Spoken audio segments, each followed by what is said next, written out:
When we take a wide look at the climate history of the Earth, spanning the last 500 million years, a pattern of two long climate cycles overlaid on each other becomes recognizable, which reflect the climate cycles within our galaxy. It also becomes recognizable that the repetition rate of the individual cycles has remained constant throughout the entire long time frame of over 500 million years. The strong constancy enables one to look forward in time and extrapolate quite accurately what the Earth's climate is and will be in the long run.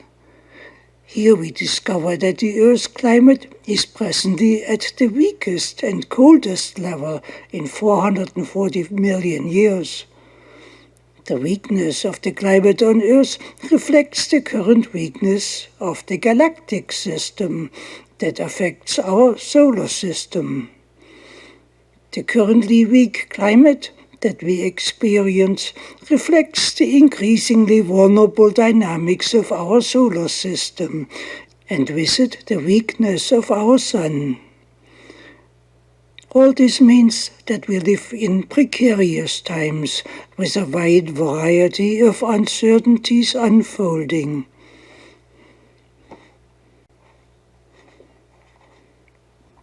At the current state of the solar system, nothing at all is constant anymore. Every feature of the Sun and its supporting system is changing.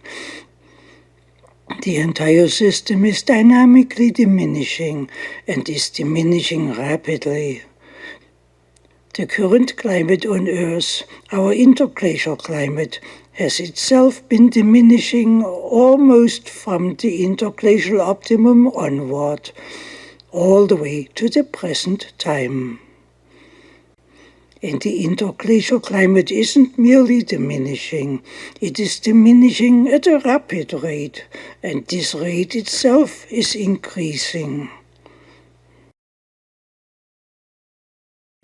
For example, the last three of the big historic warming pulses that have affected our civilization have been getting progressively smaller in amplitude, and the intervals between the events have been getting shorter and shorter. Their intervals diminished from 1300 years to 1100 years, and then on to 800 years. The now ever more diminishing landscape of historic solar activity raises major uncertainties when we look forward in time. A similar case of shrinking intervals and amplitude is that of the changing so-called grand solar minimum events. Both are changing so amazingly fast that nothing is confidently predictable anymore. However, the dynamics of the progression give us a sense of the direction in which the Sun is moving. The intervals of the cyclical grand solar minimum events are not merely diminishing in a random manner. The intervals between the events are getting shorter in a geometric progression. The geometric progression makes the outcome somewhat more predictable. These recognitions are some of the benefits we derive from the multi-year ice coring projects in Greenland and Antarctica. It is our task now, as a human society, to come to terms with what the discoveries mean for our living under the now rapidly changing sun, and how to move with it, because those changes and their effects are hugely consequential. Climate change is now ever more written in big letters as the sun gets weaker. Even the very heart of the solar system, the 11-year solar cycle, which had been rock solid in time, is now changing. The interval between the solar cycles is increasing, as the weakening of the solar system is ever more felt. The solar system's clock itself is now running slower. The interval between the peak of the cycle 23 and the peak of cycle 24 has increased from 11 years to 13 years with the weaker sun. That's a big change. Even the mean temperature of the sun, which hasn't changed since accurate measurements became possible, is on the path of diminishing potentially in the 2030s. When the last shoe drops, another inflection point is reached, but this shouldn't be cause for alarm. The ever-changing sun is a natural factor of the nature of the universe and of the dynamics of the solar system, especially now that the galactic dynamic system is presently at its weakest state in 440 million years. 2/3 along the way from the hot to the cold during the last 100 million years. Antarctica glaciated and then thawed out again and glaciated once more around 12 million years ago. The ice ages didn't start until the last 2.7 million years of the still ongoing big galactic weakening. The Ice Age glaciation was of shorter duration at first, in the range of 40,000 years. But as the galactic weakening increased, the glacial periods became longer and the interglacial periods shorter. The galactic system has become so weak in the last 500,000 years that there is only enough strength left for the solar system to be fully powered for 15% of the time. For the remaining 85% of the time, the ice core records tell us that the climate on Earth was immensely cold and dry, as a glaciation climate that renders the Earth largely uninhabitable. Only the interglacial periods are suitable for easy living as we have it today. The entire development of civilization occurred during the current interglacial period. Since the modern ice core records tell us that the interglacial environment in which we grew up is rapidly weakening, it becomes imperative that we make an effort to explore why this is happening. Since our living is presently totally dependent on the interglacial warm climate, it becomes especially imperative for us to explore why the interglacial climate is rapidly diminishing. We have large volumes of data collected about our climate history. The time has come to explore what the collected data tells us about our future.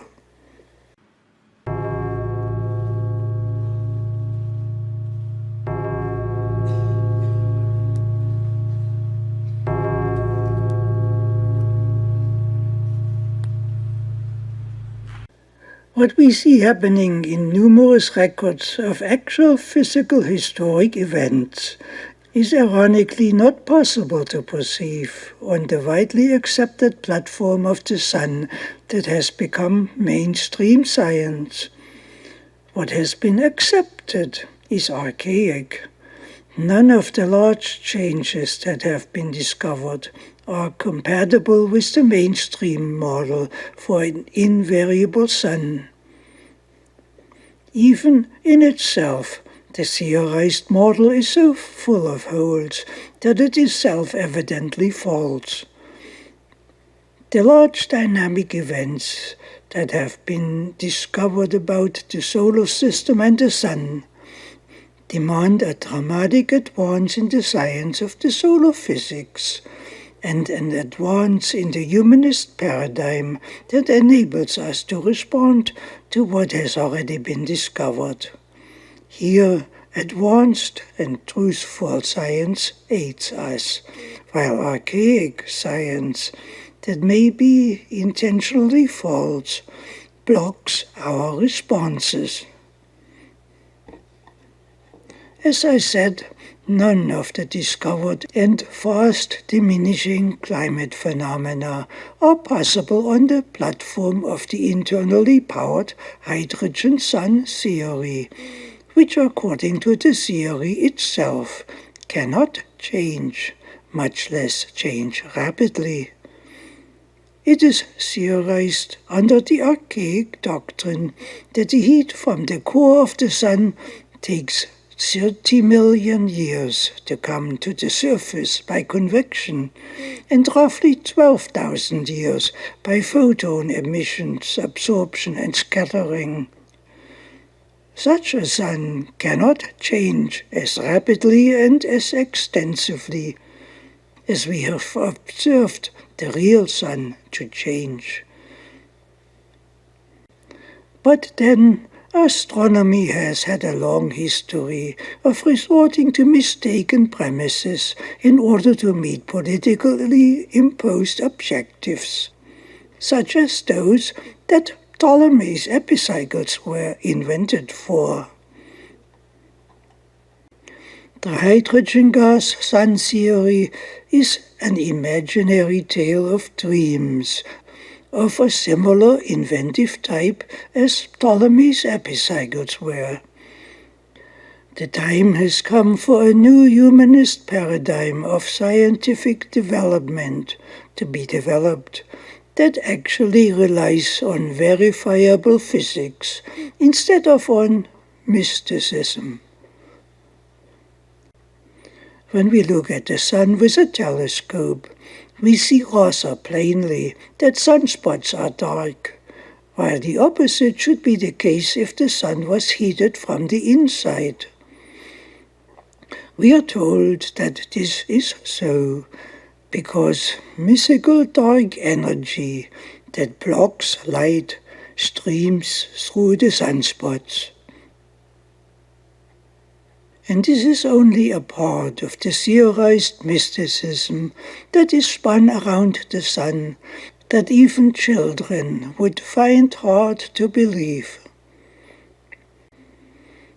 The mystery of wave actions is another fairy tale of why a gas sun produces plasma winds that mysteriously stream away from the sun against the force of its gravity and accelerate as they go, which shouldn't be possible under the archaic theory. Similarly, the mystery of wave actions bids us to imagine that the corona around the sun can be many hundreds of times hotter than the surface of the sun itself is. Furthermore, the mystery of electron degeneration bids us to believe that a gas sphere of the size of the sun is actually able to exist, with a theorized gas density at its core that is 150 times more dense than water, while in comparison with other gas planets, the sun is actually 1,000 times too light, and more than that are the giant stars. The giant star Uvaiskuti is said to contain 10 times the mass of our sun. However, this mass is spread out across the star's 5 billion times larger volume. A researcher commented that this mass is spread so thin that the star is practically a vacuum. Yet physical measurements indicate that this vacuum star outshines our sun 340,000-fold. Every aspect of this star is totally impossible under the gas compression solar model, no matter what mysteries one attaches to this model. Nevertheless, the star does exist and operates amazingly well. This means that the perceived model is self-evidently false. The time has come to let go of the mysteries and the evidently false models built on them, and to develop a scientific model for the sun that is not self-contradictory and is in addition able to support all the amazing physical discoveries about the sun that have been made in recent years. A new humanist paradigm is needed that focuses on truthfulness in science and on the discovery of universal physical principles that enable us to intelligently respond to the solar events and their consequences that shape our world. Science is a part of the humanist paradigm that not only creates civilization, but lets us see the unseen and respond without doubt and fear to what we have already discovered about the sun, which we need to develop into a model that can aid us to respond in our living to what is real.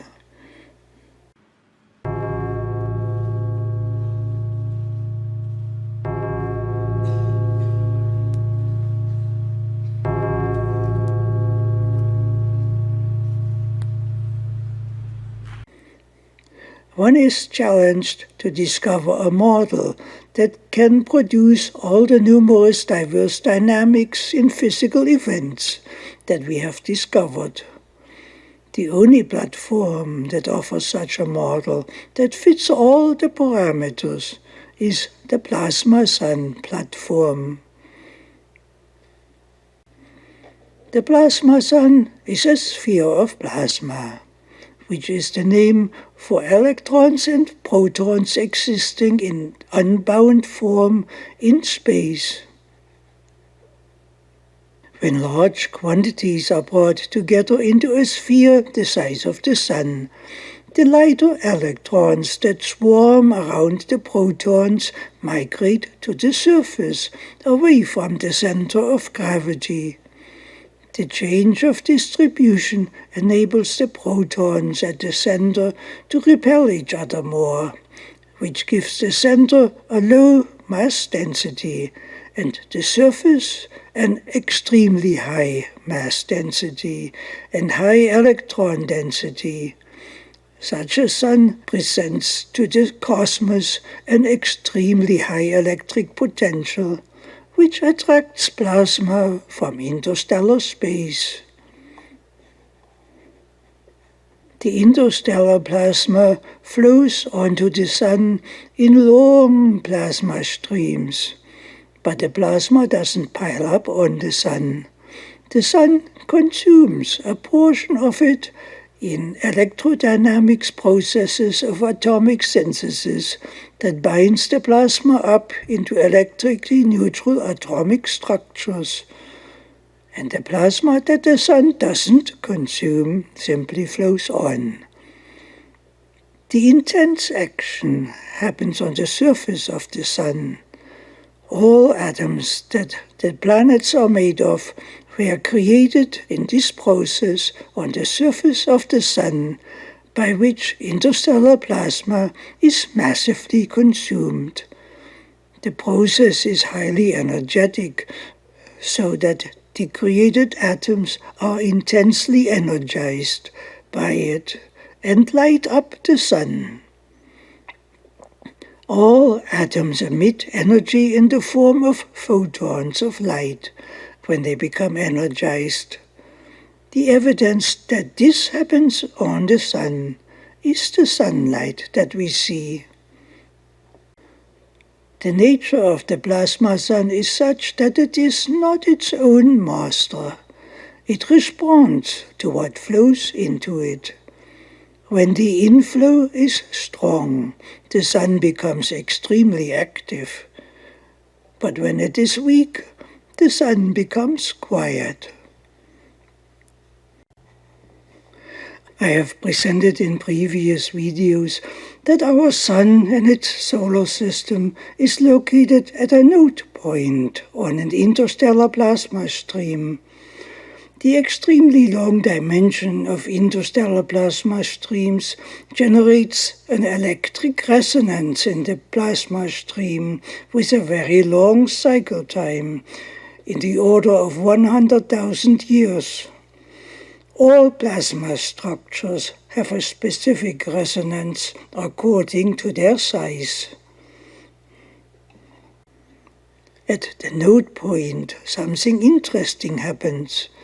When plasma is in motion in the same direction, the electric movement generates magnetic fields that pull the plasma together into ever smaller cross-sections, which in turn increases the pinching effect, and with it the magnetic field strength.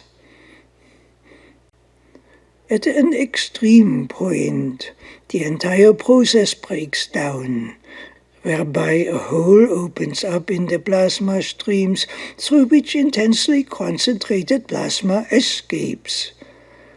That's where we find our Sun located. The escaping plasma is literally focused onto our Sun by the remaining intense magnetic fields that remain active.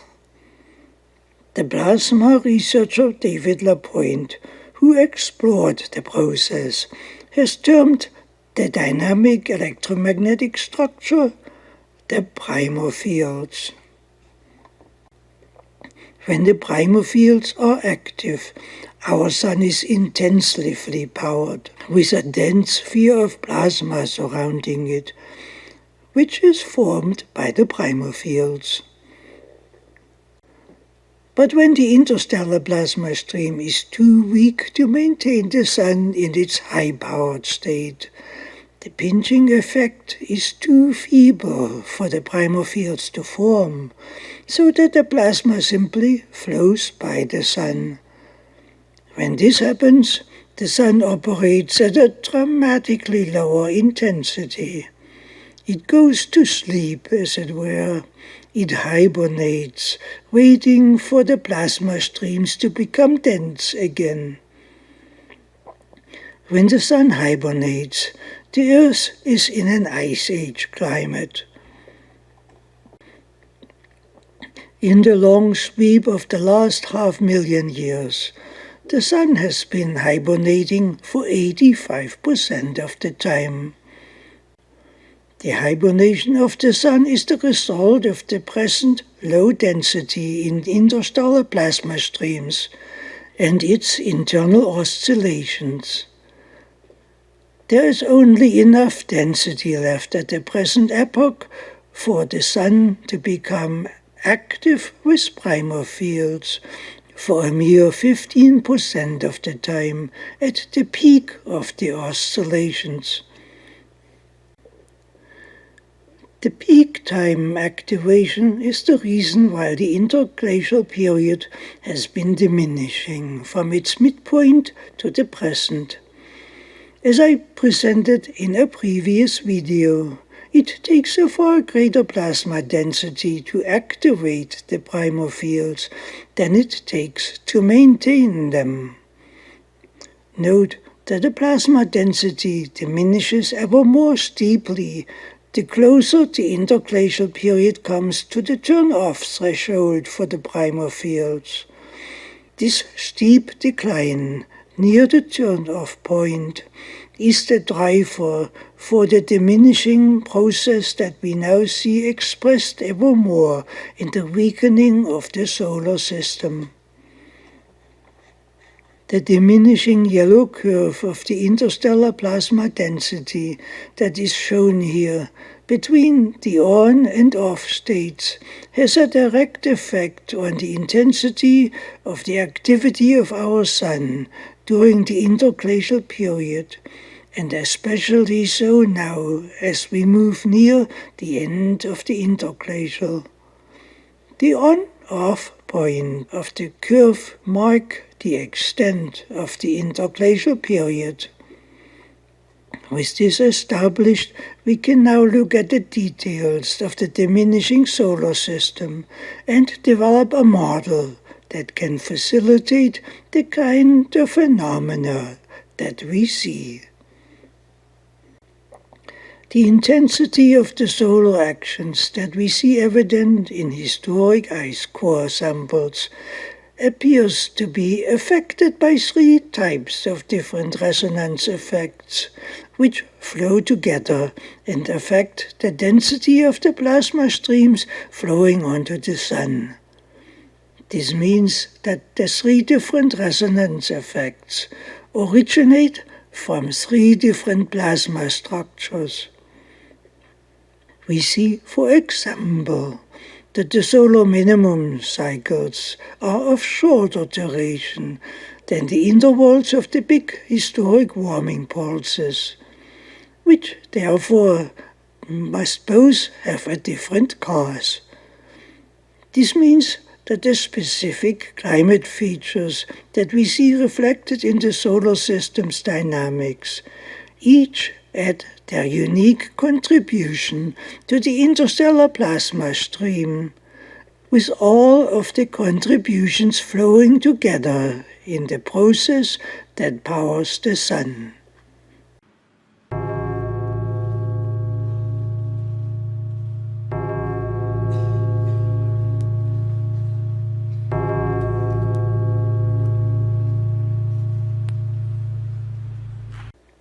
The researcher David LaPointe discovered in laboratory experiments that when the Sun is located between two symmetric electromagnetic structures, then the slightest imbalance between the two structures causes a magnetic polarity to be imposed onto the Sun according to the imbalance. When the entire plasma structure that combines the primal fields is resonating, the imbalance resonates with it. As the structure resonates, it imposes alternating magnetic polarities onto the Sun. With the 11-year resonance built into the system, the resonance cycles cause the Sun's magnetic polarity to flip every 11 years, for a complete cycle spanning 22 years. The solar activity intensity fluctuates during the course of each cycle, though with the cycle time remaining constant. The magnetic polarity flips during the low-intensity portion of each solar cycle. Only in very recent time, from the year 2000 onward, has the cycle time become longer. During the interval between the peak of cycle 23 and cycle 24, the cycle time became extended from 11 years to 13 years. This is a totally new phenomenon without an equal for centuries. Until the year 2000, the timing of the solar cycle had remained the only stable element of the solar system. It had weathered the sweeping consequences of the weakening sun that has affected everything else. Now, this last bastion of stability is diminishing too, and is diminishing at a tremendous rate of change. Of course, the sun itself didn't cause this sudden change of pace. The positions of the primal fields appear to have shifted. The primal fields appear to have receded further away from each other as the result of the entire solar system becoming weaker. The increased space between them enabled the plasma structure between the primal fields to expand. As a result of it, the larger plasma structure produces longer electric resonance cycles, and consequently longer solar cycles. And this increase in the spacing of the node point didn't happen spasmodically, it happened dramatically fast. The increase of the cycle time from 11 years to 13 years amounts to a whopping 18% expansion over the span of roughly a single decade. Wow, that's big. If this can happen to the most solid structure in the solar system, and in just a single decade, we are looking at extreme uncertainties laying ahead of us. The entire solar system has now become so weak that the primal fields are beginning to shift, and shift rapidly, so that the very heart of the solar system, the beat of its 11-year solar cycle, is running slower. Against this background, everything becomes unpredictable. It is not surprising, therefore, that deep climate changes are already beginning to unfold.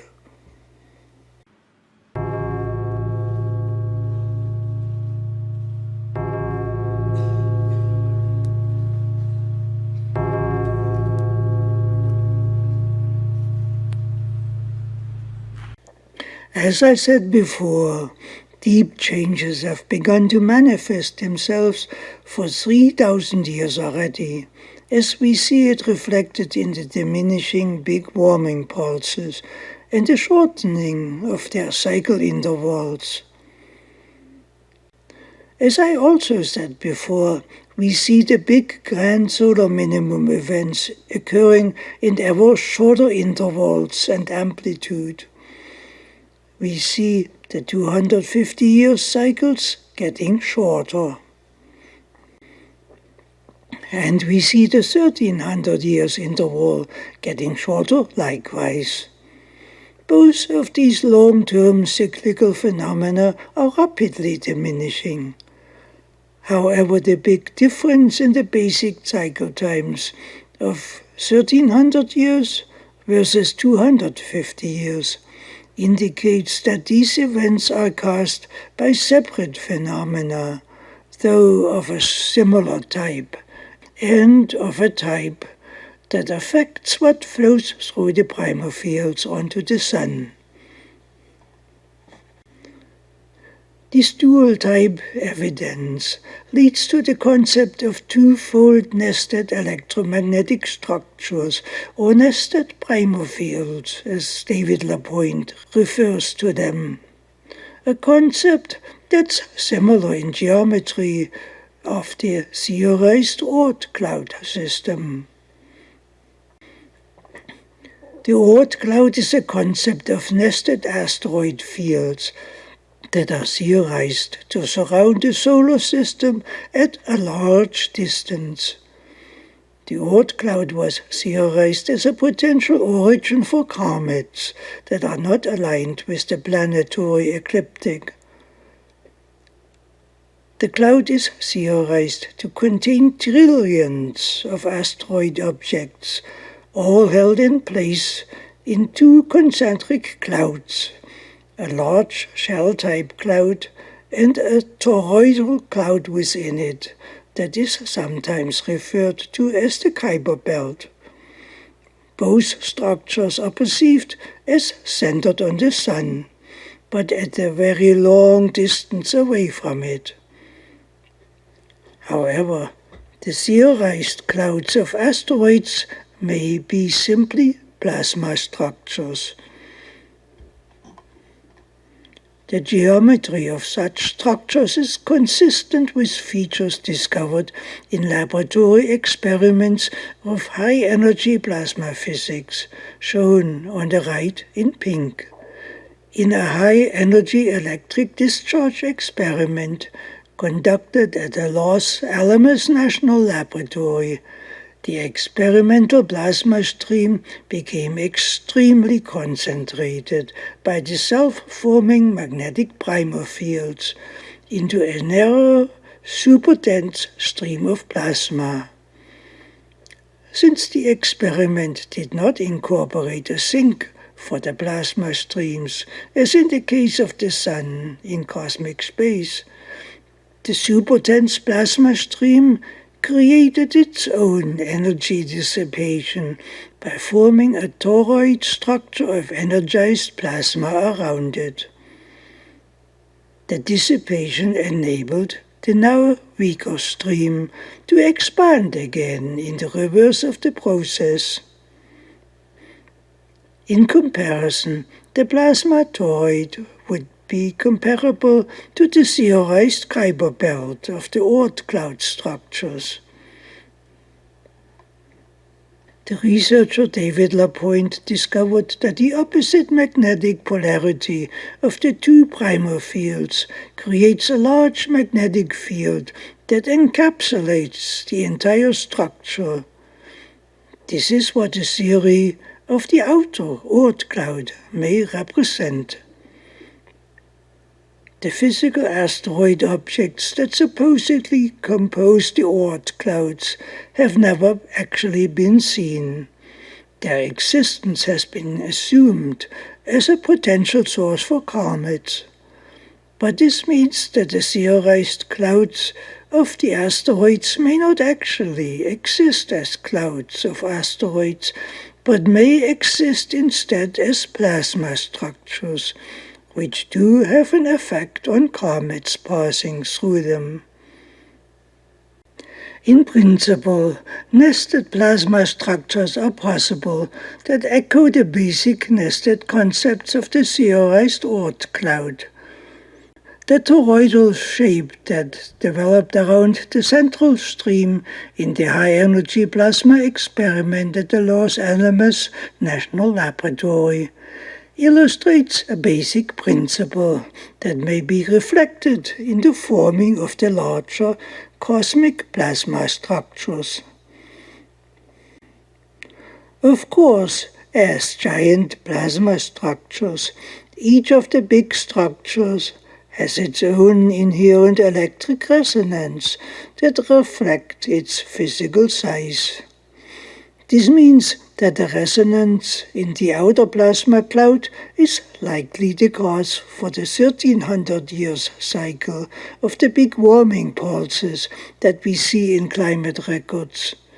And the resonance of the smaller toroidal inner plasma cloud could be the cause for the 250 years cycle of the grand solar minimum periods. Since these plasma structures that are a part of the solar system are dynamically formed, their size can also be dramatically varied.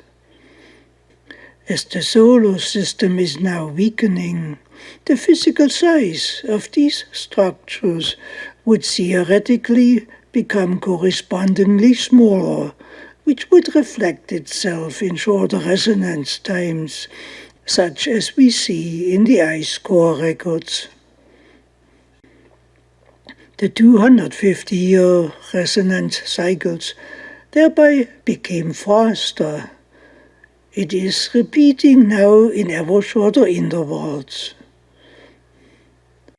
The measured regression, as we see it expressed in ice core samples, unfolds as an orderly geometric regression for which the outcome is somewhat predictable. Likewise, the 1300 years cycle is now beating faster. Its repetition rate was at its last appearance only 800 years in length. This shrinking cycle time may have saved us in the 1700s from the Little Ice Age becoming the Big Ice Age.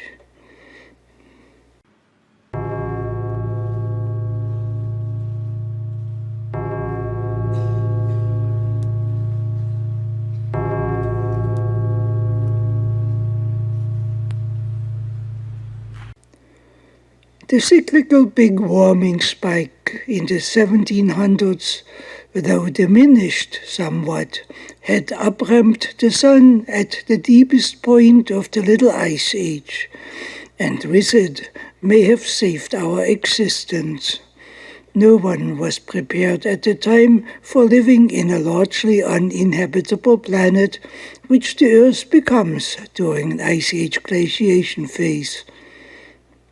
All through the 1600s, the background level for the Sun was so weak that almost no sunspots were visible for decades, and only a few had been seen during the decades before.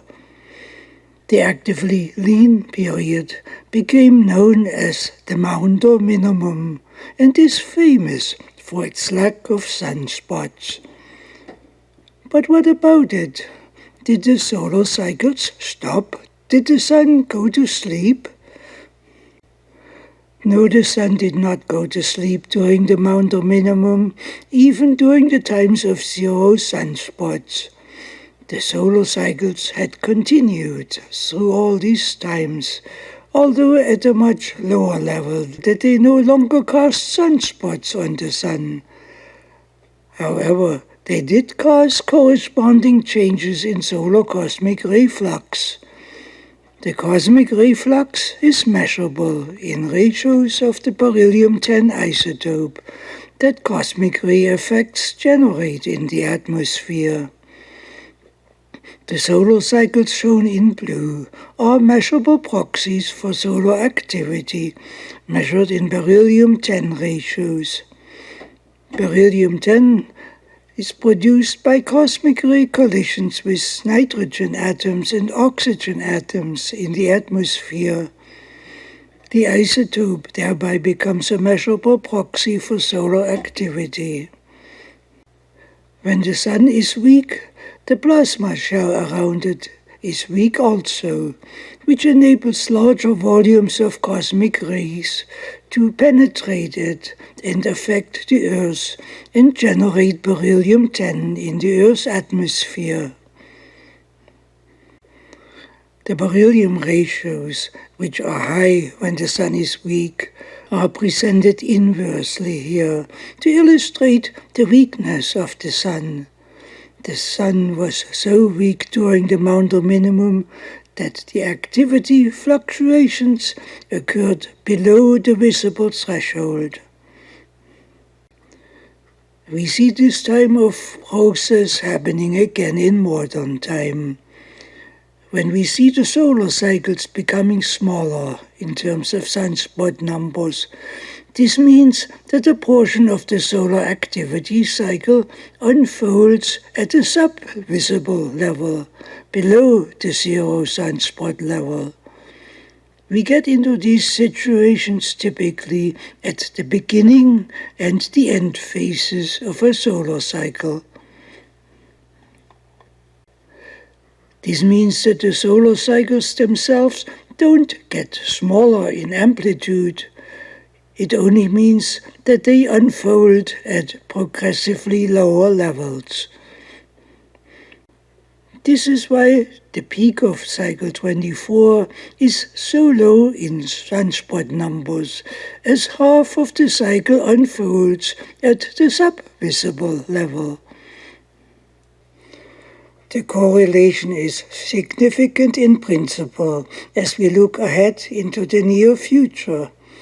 The projection forward tells us that cycle 25 will become visible late into the cycle, but be extremely weak in numbers and be of short duration if we see any sunspots at all.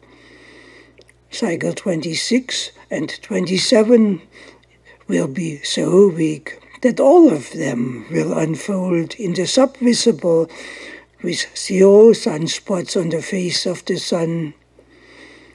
The projection forward tells us that cycle 27 will be 135% weaker than cycle 22 had been in the 1990s.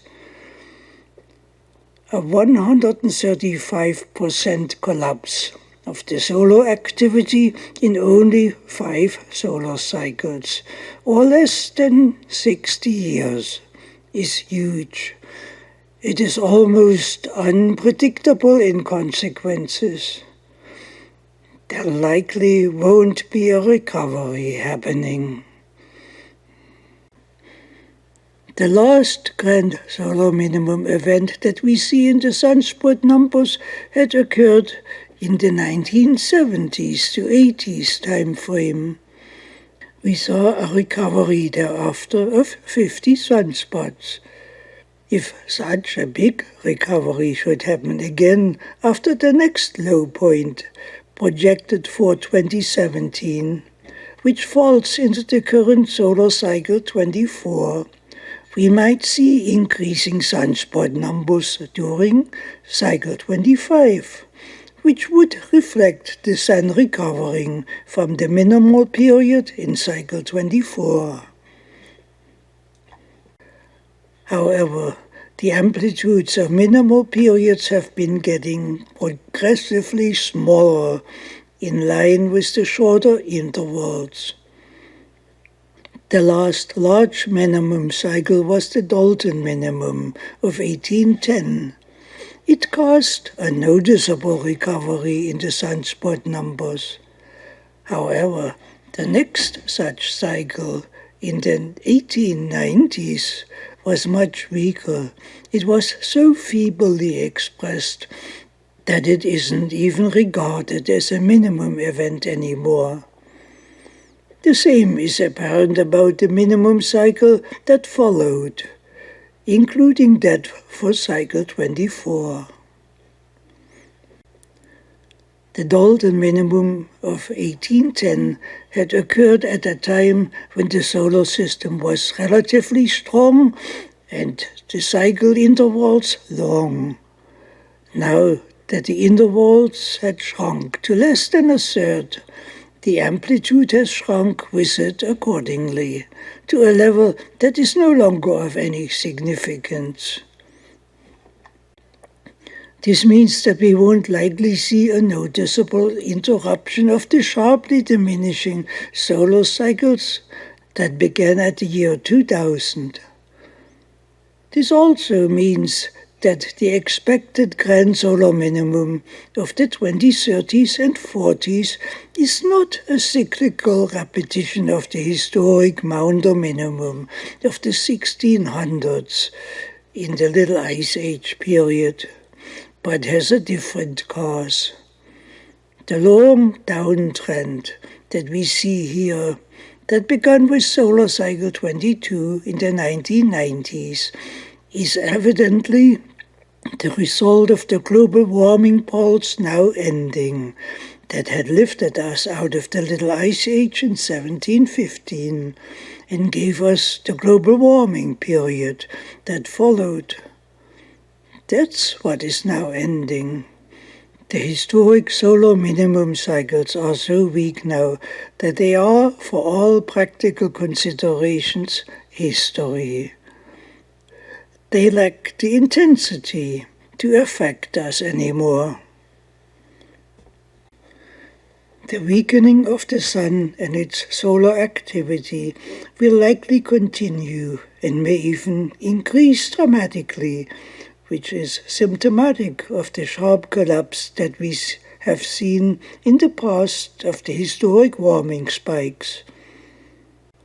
Nor will the collapse of the current warming spike stop at the level that it started with, because the underlying level of the interstellar plasma density has over the years continued to diminish further in the background since the time of the Maunder minimum, possibly even at an increasing rate of diminishment.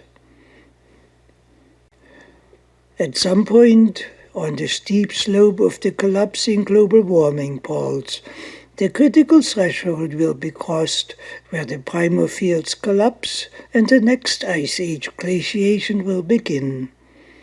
This may happen in the 2050s. The potential timing of the primal fields collapsing is shrouded with great uncertainty because we don't know what the minimal threshold level is beyond which the primal fields collapse. We can only say with a high degree of certainty that when the threshold is crossed at which the primal fields fail, the sun will fall back to its long 90,000-year hibernation of the next period of glaciation. With so many aspects of the solar system now all rapidly diminishing, the best prediction that one can offer at this time is that the phase shift will be happening soon, that it is near, whatever this may mean. As it had been noted by Jaworowski in 2003, the transition will likely happen without warning. Actually, the warning bells are already ringing.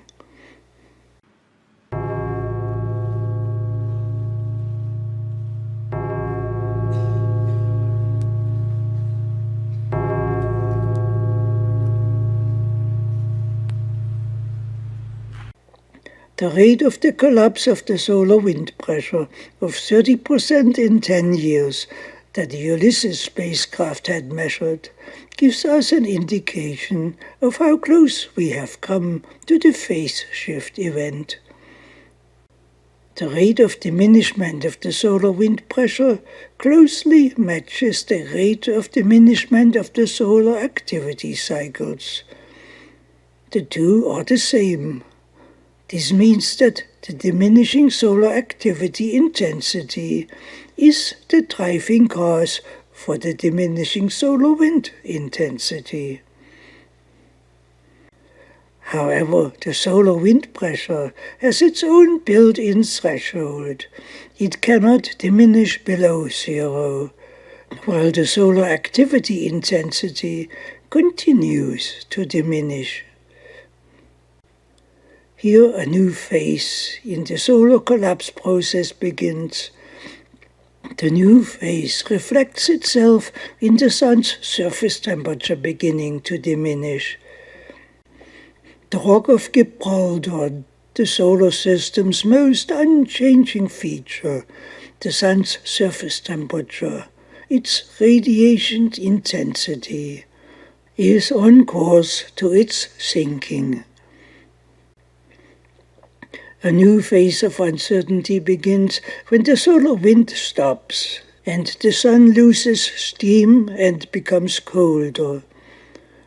Uncertainty is too mild a term because of the lack of any reasonable yardstick for measuring the effect of the new phase in solar activity diminishment.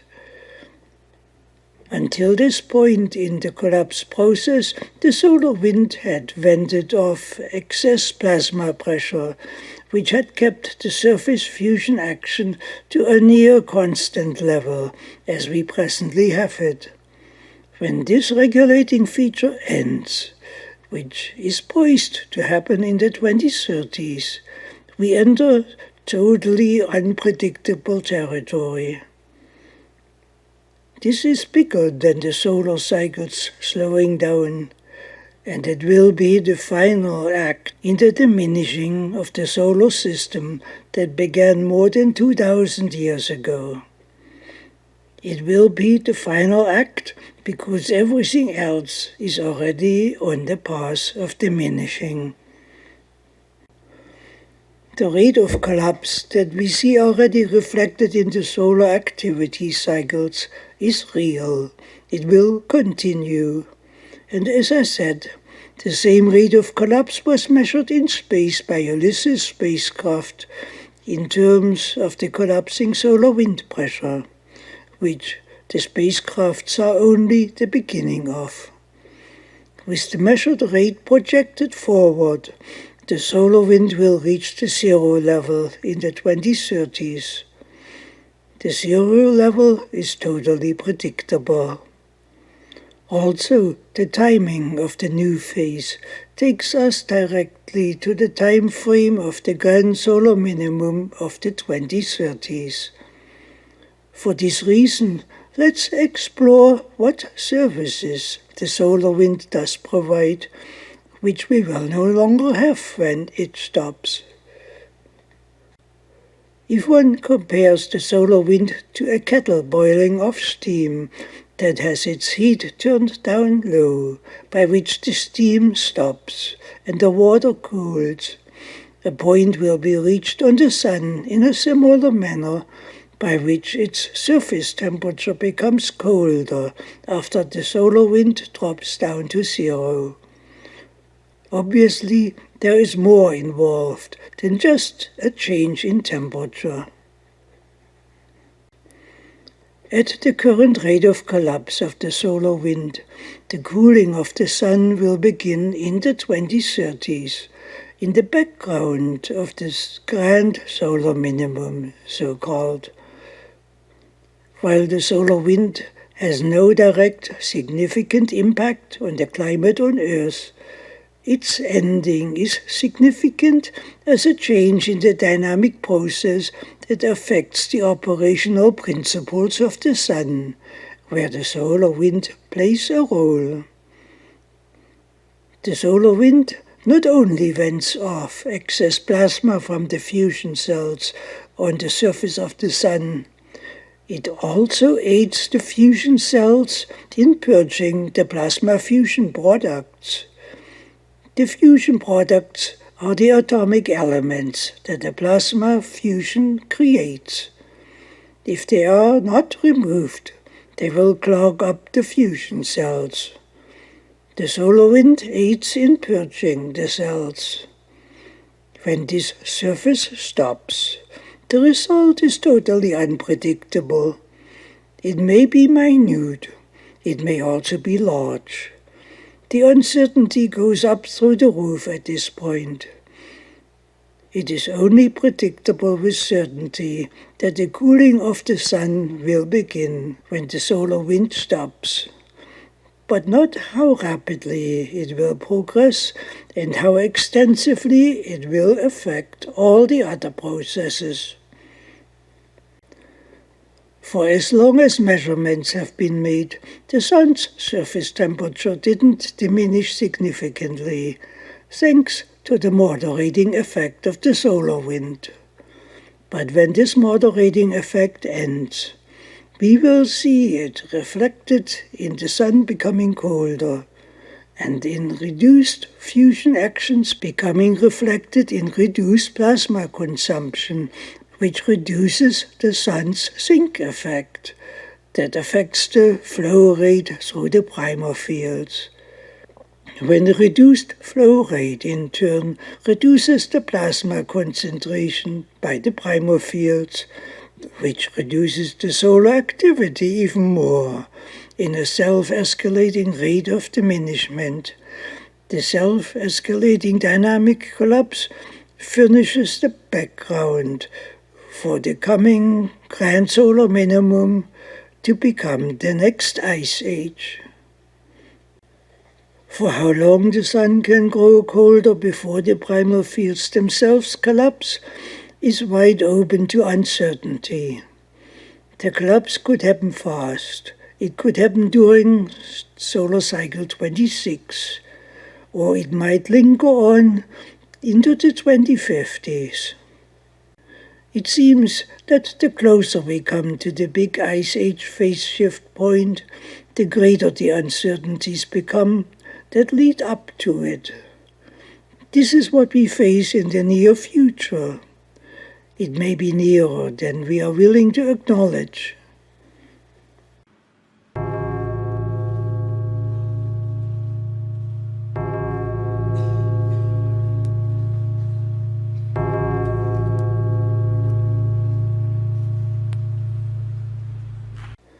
One thing is certain, that the consequences of the weakening sun will become more enormous the closer we come to the phase shift point, because the grand diminishing process has already begun with ever more devastating fringe effects along the way.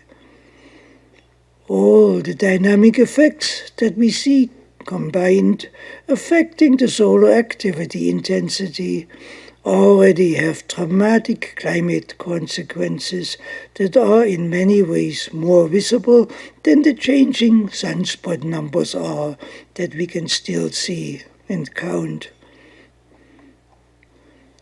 As fringe effects, we can see by observation that changes in solar activity cause corresponding changes in UV intensity in the sunlight, which affects the warmth of the climate on Earth. Likewise, the volume of solar cosmic ray flux that we had measured historically affects cloudiness in a big way, and thereby the warmth of the climate. Changing cloudiness in turn affects the water vapor density in the air, which affects the Earth's greenhouse warming by the heat absorption property of water vapor. All of these effects become dramatically increased in the years and decades ahead as the solar system continues to weaken. Sunlight includes a wide spectrum of light energy, of which only a small portion is visible. At the high energy side of the spectrum, outside the visible range, above the violet, we find the ultraviolet color that is invisible. This region is highly energetic. It causes sunburns and so on. And below the red, we find the infrared part of the spectrum, which we cannot see either, but feel as heat. Each of these has a different effect on our climate, and the effects are getting bigger, as fringe effects do in a dramatically changing energetic system. A large portion of the ultraviolet portion of the sunlight is absorbed in the atmosphere, typically by oxygen, and some UV energy is being scattered after being absorbed. The blue color of the sky results from the scattering effect that the UV radiation contributes to. Both aspects, the direct absorption of UV light and the scattering of it, are significant contributors to the heat budget of the atmosphere and thereby to the greenhouse effect, and also to the heating of the soil. The UV light emission from the sun varies dramatically, up to tenfold over the course of the solar cycles, as do the sunspot counts. While the sunspots have no effect on the climate directly, the changing levels of the solar activity does have a big effect, though, which the changing sunspot numbers merely represent as evidence of it. In times when the sunspot numbers are high, the sun emits larger volumes of UV light energy, and the Earth gets warmer. This means that the changing solar activity is a strongly changing climate factor, affected by UV intensity fluctuations. The infrared portion of the sunlight is likewise a climate factor. It contributes to the greenhouse effect, with light being absorbed by water vapor in the atmosphere. The water vapor effect is said to be the largest portion of the solar radiation absorbed in the atmosphere. However, water vapor is not a constant factor either. Its density changes with cloudiness. When clouds form, moisture is condensed out of the atmosphere, which reduces the greenhouse effect subsequently, and the cloudiness does change. Cloudiness is highly affected by cosmic ray intensity. When the solar activity is low, the Sun is surrounded by a weaker plasma corona. The weaker corona inhibits the Sun's cosmic rays. Consequently, larger volumes are able to affect the Earth, which have an ionizing effect in the atmosphere. Ionized elements in the air are up to 100 times more attractive to water vapor. They increase cloud nucleation thereby, and do this dramatically, increasing cloudiness. Increased cloudiness, in turn, reflects a larger portion of the incoming solar energy back into space, which thereby becomes lost to us, and the Earth becomes colder. The effect of cosmic rays on cloud nucleation is often disputed, though it has been verified in principle with the cloud experiment at the CERN laboratory in Europe. A large test chamber had been filled with water vapor. Then artificial cosmic rays were injected. When the cosmic rays were injected after the normal effects were measured, the rate of water nucleation went straight up and off the chart. The same happens when large volumes of cosmic rays are emitted from the Sun, which happens when the Sun is weak. Inversely, when the Sun is strong, few cosmic rays are emitted, cloudiness is less extensive, and the climate is warmer. So it is that by means of increased UV emission from the Sun and reduced cosmic rays for less cloudiness, the Earth becomes warmer. The warming happens through the back door and happens most strongly when the sunspot numbers are high. This also means that the climate cools significantly when the solar activity is low. All of these climate fluctuations happen through the back door, while the front door, the Sun's surface temperature, still remains steady.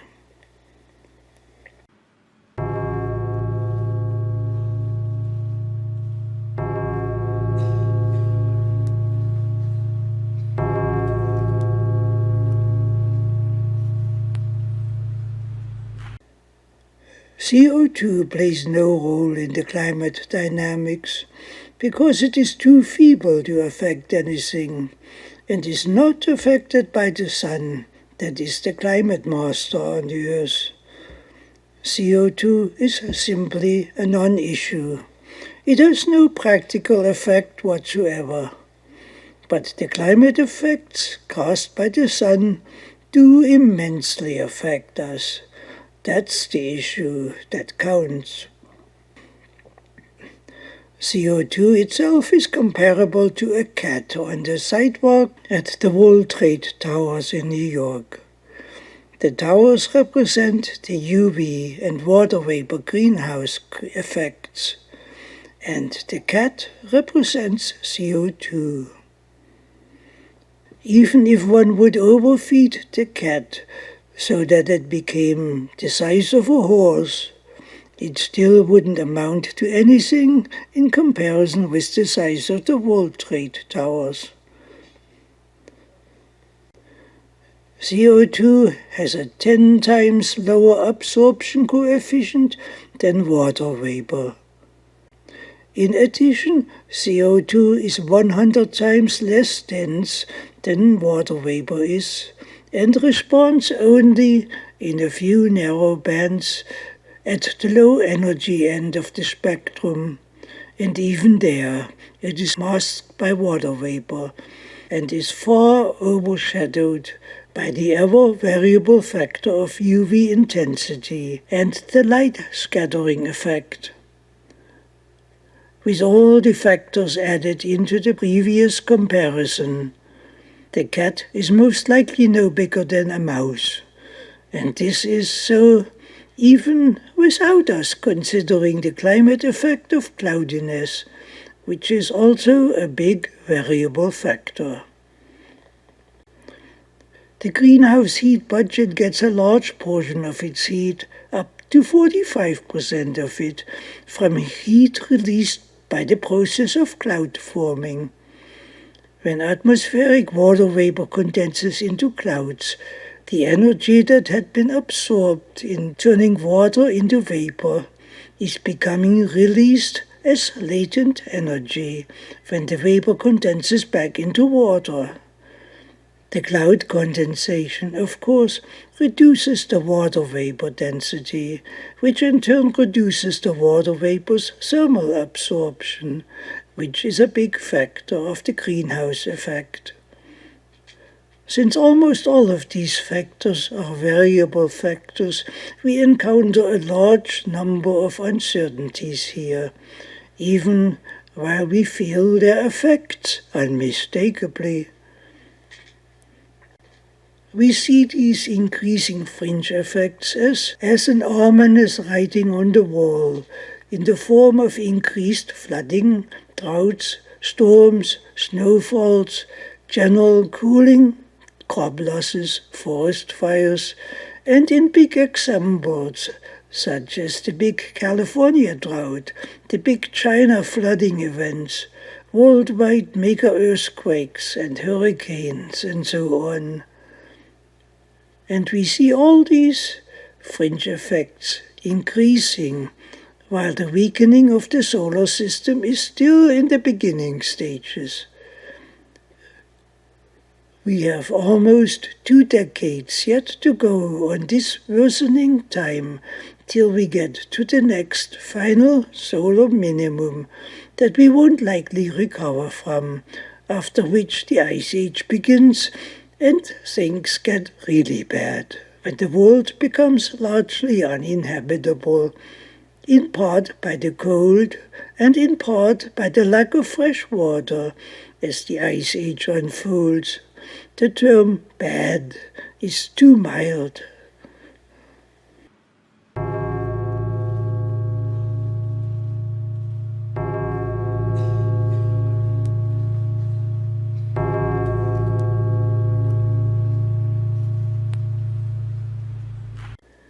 We have the option, as an intelligent humanity, to build us a new world that the expanding climate crisis cannot affect. We can build a new world in the tropics, afloat on the tropical seas, along the equator, where flooding, drought, earthquakes, and even the storms won't affect us. Life began in the sea. It may become our home again as a secure place in an uncertain future. We can build secure agriculture afloat on the sea, much of it as indoors agriculture, surfaced by a society with a new paradigm for living. We will be living in thousands of new cities with secure and free housing, with efficient transportation infrastructures and energy infrastructures, in a world without war, without stealing, without want, and with a golden future to look forward to. While all this is still a dream, dreams can be made true with a little effort and commitment to it, even while the world is already becoming dark. We can assure our children across the world that they will have a future, and we can prove our words by putting the spade into the ground. While we cannot escape the coming ice planet Earth with absolute certainty, we can embrace it without fear, with the certainty in knowing that we as human beings are bigger, way bigger than what the climate can bring. We can face the dimmer sun with a song and become our own light for the world.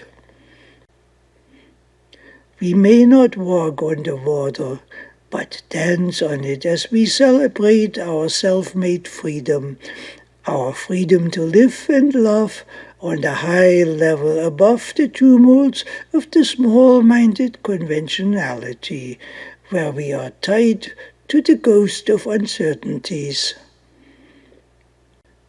When we raise ourselves up and build that new world for us that we are fully capable of creating, then the long train of uncertainties ends.